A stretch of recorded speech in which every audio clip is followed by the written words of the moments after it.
Hello guys, good morning. আশা করি তোমরা সব ভালোই আছো। আমি অনেক ভালো আছি। দেখতে পাচ্ছি সকালে করে কত বৃষ্টি হচ্ছে, আর বৃষ্টির মধ্যে কাজ যেহেতু করতে হবে তো অনেকটাই কষ্ট আমাদের। দেখো বাইরে সব কিছু বাসন মাজা থেকে শুরু করে কাপড় কাচা থেকে শুরু করে জল থেকে শুরু করে সব কিছু বাইরে। তাই দেখো সবার প্রথমে ঘুম থেকে উঠে আমি কিন্তু বাসন নামিয়ে নিয়েছিলাম। দেখো অনেক বাসন, তাই আমি দুবার করে বাসন নিয়ে আসলাম। একবারে তো নিয়ে যাওয়া সম্ভব না, তাই দুবার করে নিয়ে আসলাম।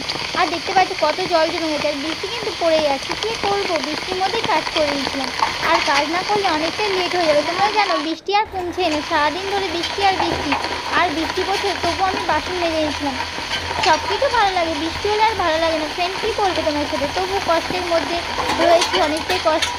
এতটা কষ্টের মধ্যে রয়েছি, কী করবো তোমাদের বলে বোঝাতে পারবো না। তোমরাও জানো আমার কিন্তু সেলাই হয়েছে, আর আমি কিন্তু সেলাই পেটেই কাজ করছি।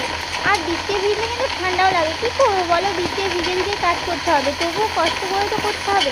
আর সংসার মানে কাজ না করলে হয় না। তোমরা তো জানো সংসার মানে সব কিছুই করতে হয়। আমার কিন্তু দেখো এদিকে বাসন মাজা হয়ে গেছিলো, এদিকে এঁটো সব কিছু ফেলে দিয়ে আসলাম। আর এখানে এবার ধুয়ে নিচ্ছি কল টিপে টিপে।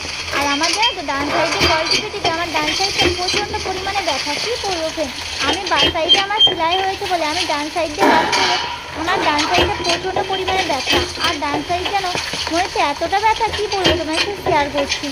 তারপর দেখো আমি থালা বাসনগুলো ধুয়ে নিয়েছিলাম কল টিপে টিপে। আমি বসে বসে কল টিপছিলাম, যেহেতু দেখতে পাচ্ছি পুরো বৃষ্টি হচ্ছে আর বাইরে প্রচণ্ড পরিমাণে বৃষ্টি হচ্ছে। আর বৃষ্টি কিন্তু এতে অতটা বোঝা যাচ্ছে না, আর প্রচুর জোরে কিন্তু বৃষ্টি হচ্ছে। তো আমি সব কিছু বাসন ধুয়েছিলাম, কত বাসন দেখতে পাচ্ছি সকালবেলায় রাতের বাসন, সকালে কিন্তু বাসি বাসন বলে আমি কিন্তু বাসি কাজ করে নিয়েছিলাম। তোমরা সকলেই জানো বৃষ্টির মধ্যে কাজ করতে হবে, না কাজ করলে হবে বলো, সকাল হোক আর বিকেল হোক যখন হোক বাইরে তো আসতে হবে। আর আমাদের যেহেতু বাইরে বাথরুম, বাইরে কল, বাইরে সব কিছু, বাইরে তো খুবই কষ্ট। তোমরা জানো যাদের বাইরে আছে তারা তো বুঝতে পারছো যে প্রচণ্ড পরিমাণে কিন্তু কষ্ট হয়। আর বর্ষাকালে কী কষ্ট তার ঠিক নেই।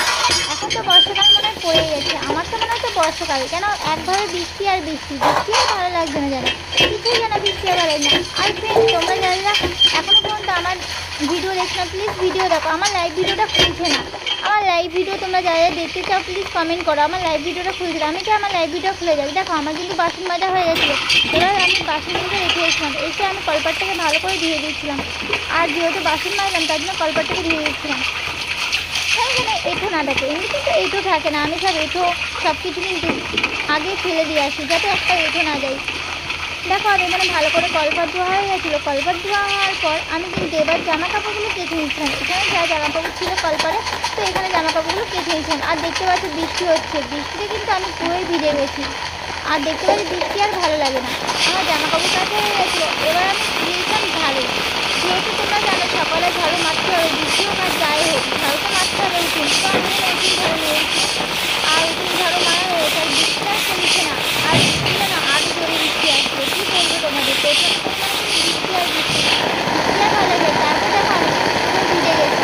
এবার আমি কতগুলো ভরে নিচ্ছিলাম, যেহেতু রান্নার জল লাগবে তার জন্য আমি কতগুলো ভরে নিচ্ছিলাম। রান্নার জল তো জানো আমি কতলেই নিয়ে যাই রান্নার জল, যেহেতু বারবার করে আনতে তো সম্ভব না। আর তোমরা জানো আমার সেলাই আছে, সেজন্য আমি বারবার করে কলে আনতে পারি না, আমি সব একবারে কাজ করে নিচ্ছি।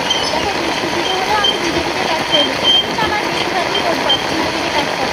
তাই তোমার সাথে একটু শেয়ার করি।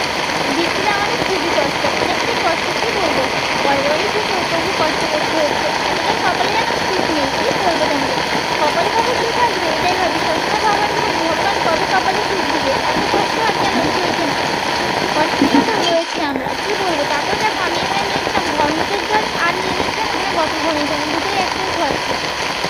তো আমি এই দুটো একসাথে রেখে আসছি। আর দেখতে পাচ্ছি কত জল জমে যায়, ফুটকিতে জল জমে যায়। তারপর আমার স্নান হয়ে গেছিলো, এখানে নিয়েছিলাম ফুল তুলে নিয়েছিলাম বৃষ্টির মধ্যে ঠাকুরকে পুজো দেবো বলে। আমি দেখো ফুল তুলে নিয়ে চলে এসেছিলাম, এখানে পুজো দিয়ে দিয়েছিলাম ঠাকুরকে। ঠাকুরকে পুজো দেওয়া হয়ে গেছিলো, আমি কিন্তু জামাটা চেঞ্জ করে নিয়েছিলাম, যেহেতু আমি ভিজা জামা পরে নিয়েছিলাম, তো জামাটা চেঞ্জ করে আমি সব জামা কাপড় মেলে দিয়েছিলাম। দেখতে পাচ্ছি সব জামা কাপড় এখানে মেলা হয়ে গেছিলো, জামা কাপড় মেলা হয়ে গেছিলো। আমি এখানে চলে আসলাম রান্না করতে। দেখো আজকে কি রান্না করবো, এখানে বসিয়েছিলাম ভাত, আর এখানে নিয়ে এলাম বেগুন কেটে নিয়েছিলাম। আজকে করবো বেগুন ভাজা। আর জানো বৃষ্টিকালে কিন্তু বেগুন ভাজা খেতে সেই ভালো লাগে। তোমরা জানো কাদের কাদের বেগুন ফেভারিট, অবশ্যই কমেন্ট করবে। আমার মায়ের কিন্তু বেগুন ফেভারিট, কি বলবো তোমাদের। আমি এখানে দেখো এবার আমি রান্না বসিয়ে দিচ্ছি, কেন সব কিছু তো করে দিতে হবে, যেহেতু আমার স্নান সবই হয়েছিল, আমি এবার রান্নাটা করে নিই। আর কি বলবো, এবার আমি চুল, দেখো আমার চুলটা কিন্তু একদম ছাড়া রয়েছে, আর এত অসহ্য লাগছিলো কি বলবো। আর এখানে দেখো আমি রান্না করে নিয়েছিলাম, বেগুন ভেজে নিয়েছিলাম, গরম গরম বেগুন ভাজা। এখানে বেগুন ভাজা হয়ে গেছিলো আর আমি এখানে করেছিলাম পটল আলুর তরকারি। আজকে করছিলাম পটল আলুর তরকারি আর বেগুন ভাজা আর ভাত। বৃষ্টির মধ্যে আর কী করবো। তারপর দেখো আমি কটা মাঠে মেলতে চলে আসলাম, দেখতে পাচ্ছ। আর বৃষ্টির জন্য না কিছুই শুকাচ্ছে না, তোমরা জানো একটু রোদ উঠেছিলো বলে, তাই আমি মাঠে মেলতে চলে এসেছিলাম। তারপর মাঠ থেকে এসে খেয়ে নিলাম। দেখো আজকে করেছিলাম বেগুন ভাজা আর করেছিলাম পটলের তরকারি। আমার বেগুন ভাজা দিয়ে ভাত খেতে ভালো লাগছিলো, তাই বেগুন ভাজাটা খেয়ে নিলাম। এখানে শেষ করছি, পরবর্তী ভিডিও নিয়ে আসি। Bye bye.